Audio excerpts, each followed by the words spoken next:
पवित्र माह रमजान के अलविदा अंतिम जुमा पर उमड़ी मस्जिदों में नमाजियों की भीड़।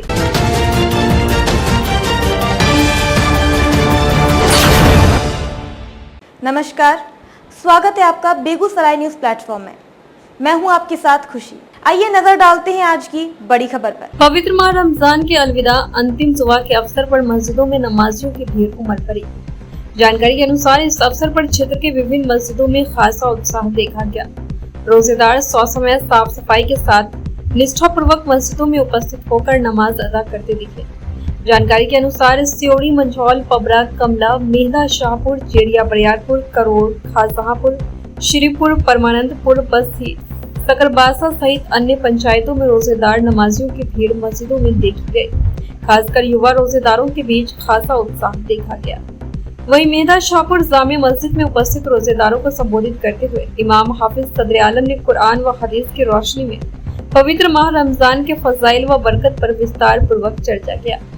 बताया गया कि यह रमजान का आखिरी अशरा है जिसमें अल्लाह रब्बुल इज्जत रोजेदारों को तमाम गुनाहों से मग़फ़िरत फरमा देता है, बशर्ते कि रोजा अल्लाह की रजामंदी और खुशनुदी के लिए रखा गया हो तथा अपने गुनाहों पर शर्मिंदा होकर तौबा करते हुए मग़फ़िरत की दुआ मांगी गई। उन्होंने बताया कि इस आखिरी अशरे की ताक रातों में एक ऐसी रात है जिसमें की गई इबादत 1000 रातों की इबादत का सवाब मिलता है। इसके लिए लोगों से मस्जिदों में इतिकाफ में बैठने की अपील की गई ताकि ताक रातों की इबादत आसानी से किया जा सके। इसके अलावा ईद की नमाज से पूर्व गरीब, लाचार, बेबस, विधवा और बेसहारा लोगों के बीच सदका फित्र की रकम वितरण करने की अपील की गई ताकि ऐसे लोग भी ईद खुशी से महरूम न हो पाए, तब एक साथ मिलकर ईद की खुशियां मना सके।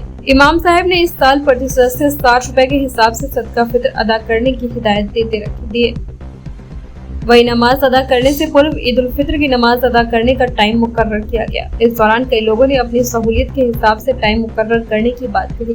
वही सुबह के 8 बजे ईद उल फित्र की नमाज अदा करने पर सामूहिक रूप से सहमति बनी।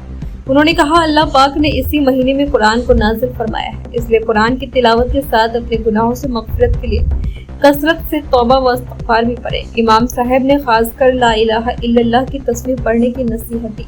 तत्पश्चात सामूहिक रूप से जुमा की नमाज अदा की तथा नमाज समाप्ति के उपरांत देश दुनिया के अंदर अमन, शांति, भलाई और आपसी भाईचारे के लिए सामूहिक रूप से दुआएं मांगी गई। वक़्फ़ कानून के विरोध में रोजेदारों ने काली पट्टी बांधकर अदा की अलविदा जुमा की नमाज। अलविदा जुमा की नमाज अदा करने मस्जिद पहुंचे रोजेदारों ने काली पट्टी बांधकर नमाज अदा की। उक्त बाबत मेहदा शाहपुर मस्जिद में काली पट्टी बांधकर पहुंचे मस्जिद कमेटी के अध्यक्ष मोहम्मद नूर समद, सचिव मोहम्मद अशफाक अंसारी, संयुक्त सचिव सहवाद, कमिश्नर मोहम्मद जसीम, सदस्य मोहम्मद अफरोज, मेहदी हसन, मोहम्मद मुकीम, मोहम्मद इब्रार, मोहम्मद कलाम, मोहम्मद जाहिद, वाजिद हुसैन आदि ने बताया कि आज मुस्लिम पर्सनल लॉ बोर्ड एवं इमारत शरिया फुलवारी शरीफ पटना सहित देश के विभिन्न इस्लामिक संगठनों की हिदायत पर क्षेत्र के सभी मस्जिदों में रोजेदार काली पट्टी बांधकर केंद्र सरकार द्वारा लाए जा रहे वक़्फ़ कानून के विरोध में मौन आंदोलन किए हैं। हम लोग काली पट्टी बांधकर केंद्र सरकार के साथ उक्त काले कानून का समर्थन कर रहे राज्य सरकार के खिलाफ अपना खामोश विरोध दर्ज करा रहे हैं। वक़्फ़ की संपत्ति हमारे पूर्वजों द्वारा ईश्वर के नाम पर दान दी गई संपत्ति है जिस पर सरकार की नजर गड़ी हुई है। हम लोग वक़्फ़ की संपत्ति में सरकार की दखल अंदाजी किसी हाल में मंजूर नहीं करेंगे। अभी तो सिर्फ काली पट्टी बांधकर विरोध दर्ज कराए हैं। सरकार की अगर कुंभकर्णी निर्णय भंग नहीं होती तो हम लोग सड़क पर उतरकर बिहार ही नहीं बल्कि देश की गली कूचों से होते हुए राजधानी दिल्ली तक आंदोलन के लिए मजबूर हो जाएंगे। वही पबरा जामे मस्जिद पर विरोध दर्ज करा रहे मोहम्मद अमीरुल हसन सहित अन्य दर्जनों लोगों ने बताया कि काली पट्टी बांधकर मौन विरोध दर्ज कराते हुए सरकार तक अपनी आवाज पहुंचाना चाहते हैं। साथ ही केंद्र एवं राज्य सरकार को खबरदार करना चाहते हैं कि दीन व शरीयत में आप अपनी मनमानी बंद कीजिए, नहीं तो हम इस आंदोलन को जल आंदोलन का रूप देकर पटना और दिल्ली ही नहीं बल्कि बांग्लादेशी प्रधानमंत्री शेख हसीना की तरह देश से भागने के लिए मजबूर कर देंगे। बेगूसराय के चेरिया बरियारपुर से बेगूसराय न्यूज प्लेटफॉर्म के लिए दिवाकर कुमार की खास रिपोर्ट। खबरों में अब तक के लिए बस इतना ही। फिर होगी आपसे मुलाकात ऐसी ही एक और बड़ी खबर के साथ। तब तक के लिए नमस्कार और देखते रहिए बेगूसराय न्यूज प्लेटफॉर्म।